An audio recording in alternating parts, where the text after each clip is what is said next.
Today I'm going to speak on mindfulness and reward. Many people ask, how do you overcome bad habits and addictions? In such situations, the reward system within the brain has been compromised. A feel-good high is achieved, and we want to return to that high more and more often, until it's no longer a high. Then we seek ways to increase the dosage until we are no longer in control of our minds and bodies. Drug addiction, shopaholic syndrome, sex addiction, addiction to one's personal appearance, work addiction, food addiction, and adrenaline addiction are just some of the more popular addictions.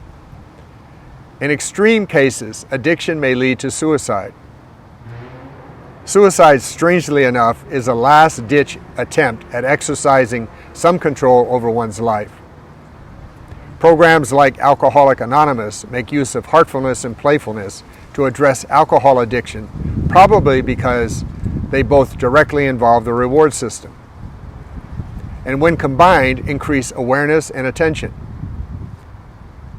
AA focuses on 12 steps that include virtues like honesty, hope, surrender, courage, integrity, willingness, humility, love, responsibility, discipline, awareness, and service.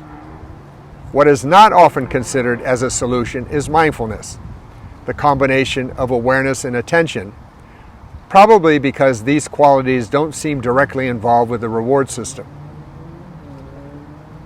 Some years ago, a group of California scientists tested a long-term mindfulness meditation practitioner to see how meditation had affected his reward system. To their surprise, everything he experienced activated his reward system equally. That is, the wind blowing, leaves falling, people talking, cars screeching, waves hitting the shore, bad smells, good smells, and so on, all gave him a buzz. Many yogis have described this blissful state. The results contrasted considerably with non-meditators who seemed to experience benefits from certain stimuli and not others. In short, mindfulness practice, especially meditation, had opened up his reward system to life in general, the good, the bad, and of course, the ugly. This suggests that bad habits and addictions are actually a contraction of the reward system. That is, our sense of reward becomes highly selective. If you look closely at addicts, the rest of life seems to pass them by as they become preoccupied by their external or internal drug of choice. They suffer because they know something is amiss, and they often end up hurting those they love. In practicing mindfulness, awareness increases, as does the ability to pay attention. The first thing we start noticing are the subtle cues that lead to bad behavior. Sex addicts can drive by a billboard with an image of a beautiful model playing volleyball, and that simple cue subconsciously activates their addiction in less than a second. A cocaine addict strolls by a beggar on the street and subconsciously gets concerned about his financial status. The sense of seeing someone so disempowered leads to the desire for a fix. The shopaholic sees an attractive woman having a cup of coffee in a blue dress, and that cues a shopping spree. Mindfulness, however, picks up on these subtle cues. It also teaches us how to accept the urges that come up and then how to let them go. It eventually pulls us into the witness state. Then our bad habits and addictions start to fall away like dead leaves. What remains is inner peace. On the other hand, if you want to practice mindfulness, you will likely need to experience its benefits. Otherwise, you will give up on the pursuit. So, if you can feel more relaxed, can sleep at night, can focus your mind better, that's usually enough to get you through some weeks or months of practice. The challenge comes when you practice and nothing seems to happen. This is usually an expectation issue.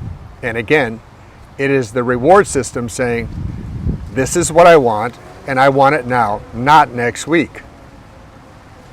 One of the ways to address these urges is to become mindful of your expectations.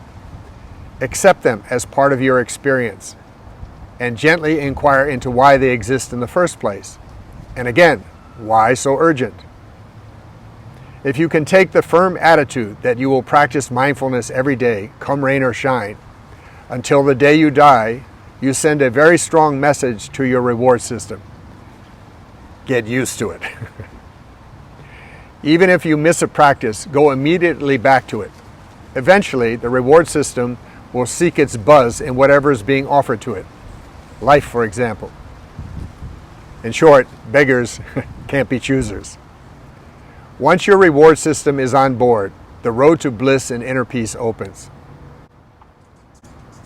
When bliss occurs, it is not a result of any outer or inner object of attention. Bliss arises spontaneously. Its presence is an indication that mindfulness practice has taken you closer to the self and all. Bliss and mindfulness eventually become partners. Bliss enhances your mindful practice, while mindful practice enhances bliss. In this way, you easily fall in love with life, and life falls in love with you. This is not some exceptional state of mind.